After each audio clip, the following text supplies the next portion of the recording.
I have stuff written down on paper because I want to make sure I'm getting everything I'm about to say correct, say it correctly. And these are things that at the time I am filming this, I believe they happened earlier this week. So I hope that these are like the most up-to-date things, like the most up-to-date information that there is at the moment. If there's anything newer, please let me know so that I am on track for next week. Okay. So in Florida, 4 bills were signed by Ron DeSantis, which fuck that guy. We can't stand him. But Senate Bill 254, the most important part of that bill is it allows the state of Florida to legally kidnap your children if it is suspected that you were giving them gender affirming care. Not even like definite, just suspected. So like, let's say you divorced somebody because your partner was a piece of shit and they want the children because they're horrible and mean, they can just casually make the claim that you're giving your child gender affirming care, even if it's not true, even if your child is not trans, and they can just come and investigate and fucking take your child away. So that's super fun. Yes, it's the state of Florida, and it's like partners, it's teachers, it's law enforcement, it's healthcare providers, anybody. If they're just like suspecting that your child is receiving gender affirming care, because that's like completely banned across the board in Florida, they can come take your fucking kid. The other part about Senate Bill 254 is pulls all trans people from their medication, bans nurse practitioners from providing gender affirming care, and requires, there's a specific form, and I forgot exactly what the form was called, but it now requires a specific form that, one, at the moment currently does not exist. Nobody has that form on hand. And about, I believe the number was 70% of gender affirming care provided was by nurse practitioners. So it completely bans nurse practitioners from doing that. And now it's not just trans children, it is trans adults as well. Everybody in Florida is being pulled from their medication, including from Planned Parenthood. So if Planned Parenthood was kind of like your backup plan, now you just can't do it. And another bill was the bill for the bathroom ban, HB 1521, and it is a criminal penalty and ignores birth certificate sex. So if you are a trans person and you go to the bathroom, whether you're passing or you're just going to the bathroom that you feel most comfortable in, even if you're going to the bathroom that you're supposed to go into, if a cis person calls you out, you can get investigated and arrested, and investigations would include DNA profiles and examinations. The state of Florida, I don't know if anybody else has seen the map. If I can find the map, I'm going to put the picture up here. If not, please look it up. It is the map of the United States with and it's the color grid from blue to red of what states are the safest, what states are like kind of whatever, and what states are the most dangerous for trans and LGBTQ plus people. Florida is the most dangerous state to be in at this current time, and the state of Florida itself, let alone the rest of the country, but the state of Florida itself is in level 9 of a trans genocide, which is complete extermination, because that is what all of these and others are doing. These are the ones that I was able to get like specific information on so that I could let you guys know. For anybody who doesn't know what the fuck is going on in this country, who's like blissfully ignorant, these are the things that are happening. This is what I had information on at the moment.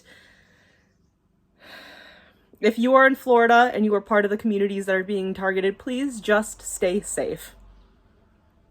I'm not going to cry right now. I refuse to cry right now.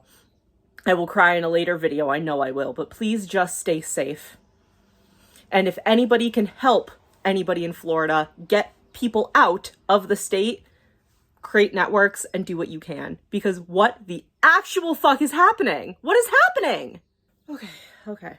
I'm not gonna cry. We're gonna do the very aggressive tone shift that happens in all of my videos. Hello, Friendzies. Welcome back to my channel. I need a drink because I'm upset.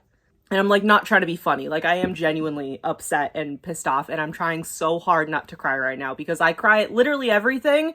And this is something that like, we're literally already mourning people. This isn't a joke anymore. We're already mourning people. We're mourning our community. It's a fucking nightmare. Anyway, let's get into this week's video.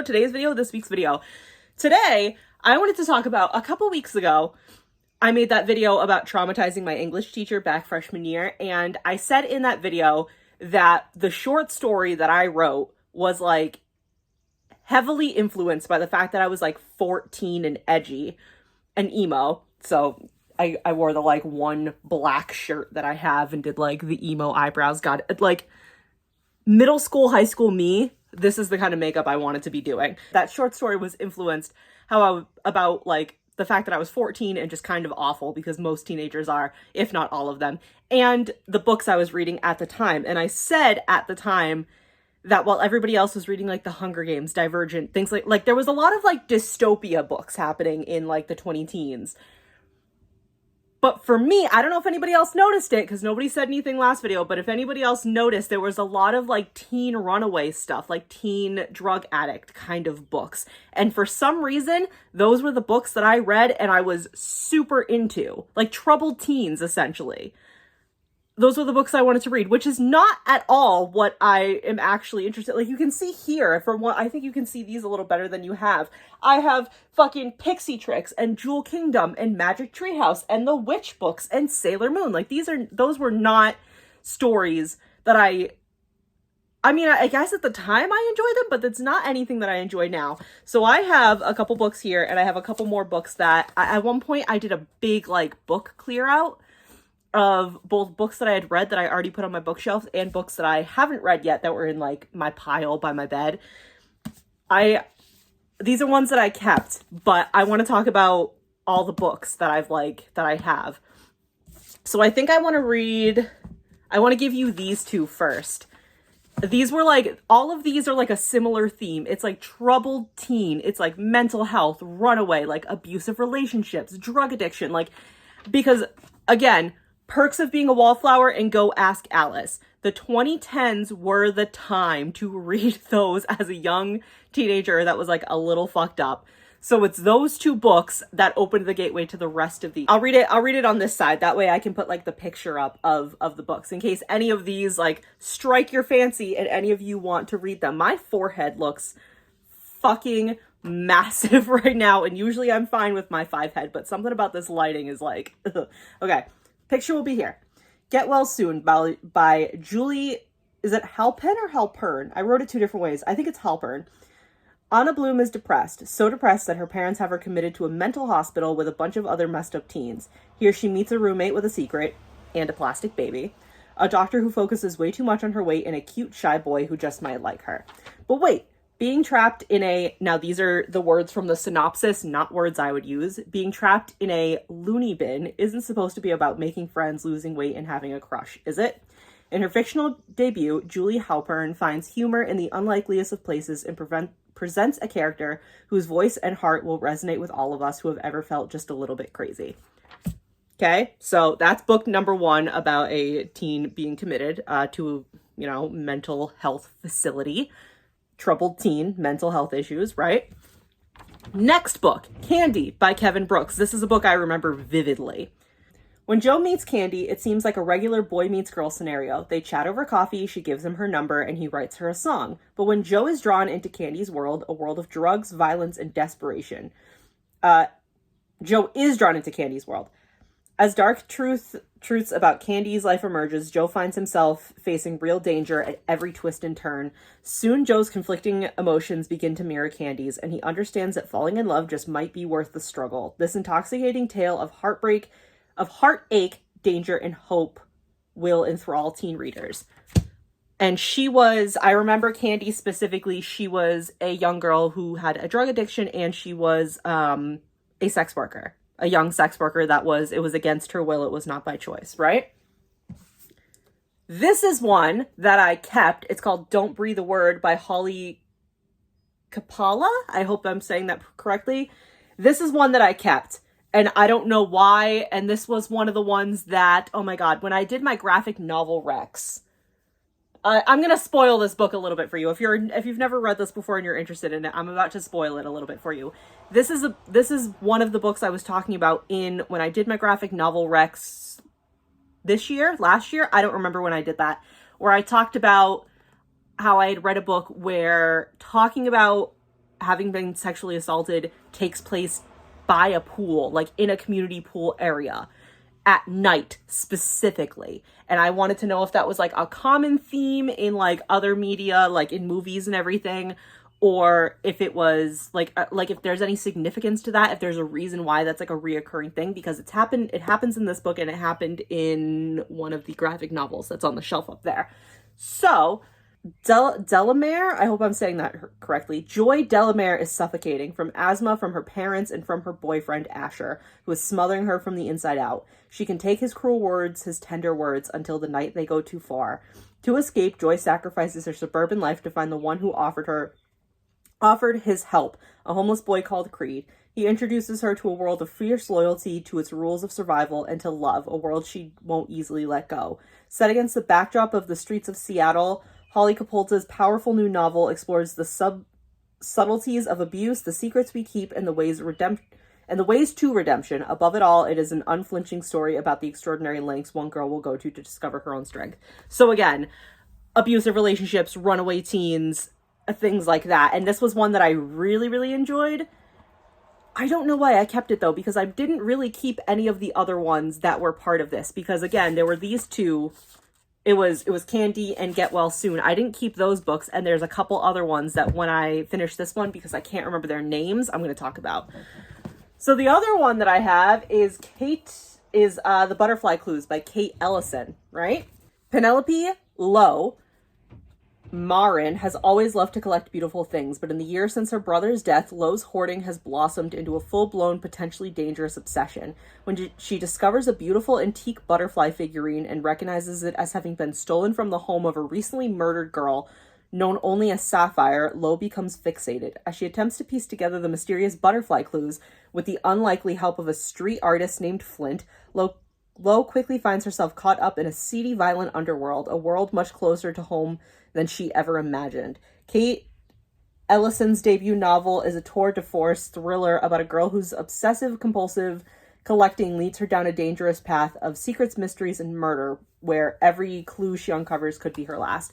So, struggling with mental health, troubled teen in the sense of like mourning her brother and everything, because I think I remember, I don't remember if it was this book specifically or one of the other ones I'm going to talk about, that there's a lot of like doubt about her mental health. Like a lot of people just like completely discredit her and they just think she's like weird and obsessive, but they don't think it has anything to do with like a mental disorder, illness, or the fact that she's actively grieving and nobody else seems to be like grieving as hard or wanting to acknowledge it the way she's acknowledging it. So those are those. Now there's a couple other books that I cannot remember the names of, and there's like, I want to know if anybody else recognizes these. So there's one, and I remember getting rid of it, and I know for a fact that if I saw the cover of it, I would know exactly what fucking book it was, but I cannot remember the name. I cannot remember the author, but it is about a girl who she's either, the way it is, she's either was in an abusive relationship and her boyfriend killed herself, or it was like her best friend that killed himself. It's one of those two. And there's a lot of like her going to the train tracks, the old decrepit train tracks that like go over like a dam or something like that. Like I think people kind of know the vision I'm talking about. It's a lot of her doing that. And what happens, and I loved this book when I read it. And I read this book when I was like between 14 and 16. So please take that into account, because I got rid of it because ew. There's a young like cop, and he's like maybe like 3 or 4 years older than her. There's a young cop that like stops her one night when she's like on the bridge because she's trespassing, and like he's like, oh, don't kill yourself, like ugh. And they end up like having some kind of relationship, and at one point I think he like takes her into the station and like fully arrests her and like puts her in like the little jail cell, trying to like get through to her. I remember loving that book, and I know when I did my big book clear out that I got rid of it because I looked at the synopsis and like was remembering it while I was reading the synopsis, and I was like, ew, no thank you. I know I would recognize it if I saw the cover. I cannot find it anywhere. I don't know what else to search for. I literally looked at a list last night on my phone of 538 books, like YA from the 2010s, and I could not find it. So that's one of them. There was another one. I believe the girl had schizophrenia, and I believe it was an episode triggered by her being, I don't think she was assaulted. I think she was just like violently, but like assaulted in like punching, not scary, like the other scary kind of assault. I believe she had schizophrenia, and I believe it was an episode triggered by that. And then I believe she like saw like I think it was similar to Butterfly Clues, where she saw like a murder or something, or like somebody being attacked, or like somebody being left in the woods, like some kind of something. And the only person who believes her, I think, is like her brother, who doesn't show up to like midway through the book. I could be misremembering like those specific details. And the cover looked like a shed, or like some kind of like not a refrigerator, but like something similar that was like being buried underground, because I think that's what happens. I think in the book she like gets too close to like what is happening, or like remembers it after kind of coming out of her episode, and gets like locked in a shed, or like gets locked in like some kind of something that they like push into the ground and try to bury her. There's that one. And then what was the other one? Oh my God. There was one more that I wanted to talk about, and now I can't remember which one it was. It's not one of the ones on my shelf, right? No, the other one I wanted to talk about, it wasn't dystopia, but it kind of was. Like, it wasn't full dystopia. It was this girl who, like, obviously white girl, who was like very well off, like lived in the well-off neighborhood. And it was like some kind of like technological dystopia where, you know, technology rules, but there's like very strict restrictions on it and everything. And like, I think I remember that like the grass wasn't real. It was just like turf. And when she went to school, there were like very specific like security checks in place for like the different computers and the things they could access. So you like couldn't look certain things up. And her father, he's not the leader of it, but he's like the leader in like the small town that they live in. And of course, you know, because it's like the dystopia, it's a young boy who obviously like is the one that's like part of the revolution. And I remember at one point they go cross country, and I think it's to California, and it's like basically like a commune kind of area, and it's like where he's from, and it's people with like real grass, and like it's not access to the internet, but I think it's like books and everything. So it's dystopia, but it wasn't like Hunger Games level dystopia, or this other book that I read called Article 5. It wasn't that level of dystopia quite yet. It was like not cyberpunk either, but like something kind of like that. It was very mild. It was like if you wanted a taste of it without getting super into that genre with like the horrors and like the violence of it. It was kind of that level.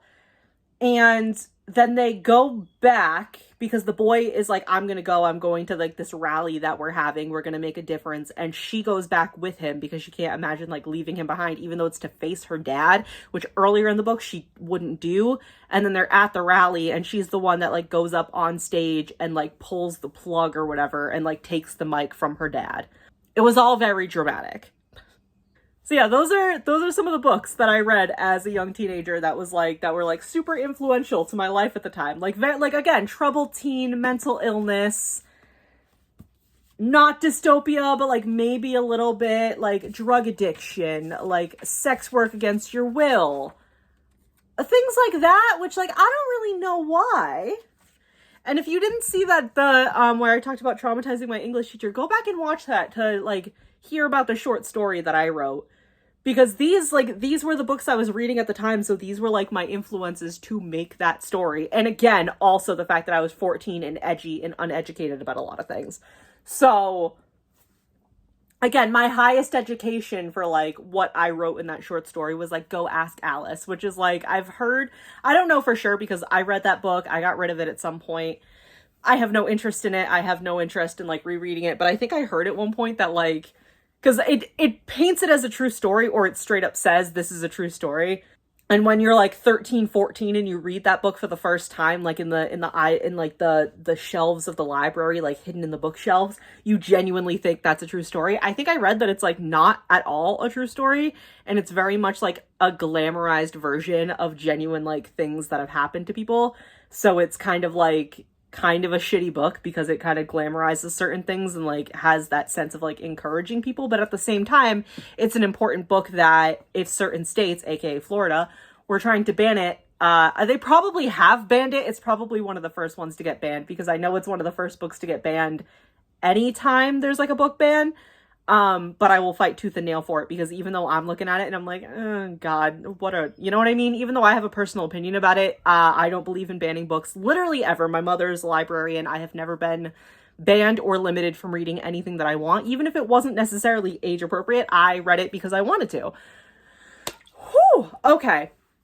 Thank you guys so much for watching. Please leave a like. If you know any of the books I was talking about, please leave them down in the comments because I could not find them. I can't remember the titles of them. I can't remember the authors' names, but I know what I'm talking about. So doing the Google search of it, like Troubled Teen YA, again, gave me lists and lists of books that I could not find on. Did I recognize a bunch of books that I'd read? Absolutely. Was it any of the ones that I was thinking of? No, of course not. So again, let me know down in the comments if you know any of those books, and let me know any of the other books. Let me know like what you were reading as a teenager, because this is what I was reading as a teen. From like, let's say 11 to 16, like this was kind of like, there were other things too, but this was kind of like my main, what I was reading. Runaway teens, troubled teens, drug addiction, things like that. Again, don't know why, because one, other than like mental health, I wasn't struggling with any of that. Every teenager, most teenagers I think have thought of running away at some point in time.